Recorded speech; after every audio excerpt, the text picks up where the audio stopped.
High, আমি Poulami. Welcome to my new video. গতকাল ছিল সোমবার, তো আলটিমেটলি আমরা বেরিয়ে গেছিলাম দুজন ঘুরতে। তো রাস্তা দিয়ে প্রচুর ঘুরেছি, কোথাও যাবো ঠিক ছিল না, মানে প্রতিবার ডেস্টিনেশন ঠিক করেই বেরোই।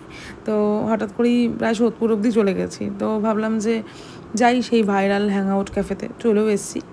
তো ভেতরটা ভালোই ডেকোরেশন, ভাবলাম ফুডও ভালো হবে। আমি এমনি ন্যাচারালি ফুড রিভিউ করতে আসি না, তবে আজকে না বললেই নয়।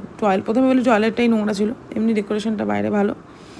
তারপর বলছি আমাদের জন্য সুটেবল নয়, নিচে যাও, খাবার অর্ডার করো, বিল পেমেন্ট করো, ওপরে আসো। তাও ওটাকে বাদ দিলাম। তারপরে এলো খাবার।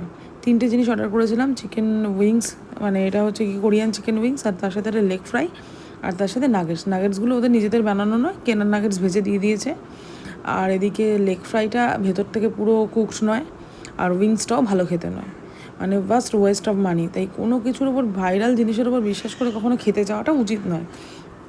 আমি যতবার দেখলাম, মানে আমি তো এত রেস্টুরেন্টে খাই, কিন্তু এরকম বাজে কোয়ালিটির খাবার আমি সত্যি খাইনি। মানে আমার ইচ্ছা ছিল না যে একটা বাজে রিভিউ দেখুন, আমি দেখাচ্ছি যে ভেতরটা কুকড হয়নি, পুরোটাই কেমন। মানে আমার খেয়ে প্রচণ্ড ঘেন্না লেগেছে অ্যাকচুয়ালি। এত লোক যায়, এত ভাইরাল, তাই গেলাম। তো কারো কোনো ভাইরাল জিনিসের বিশ্বাস করে যাওয়া উচিত না।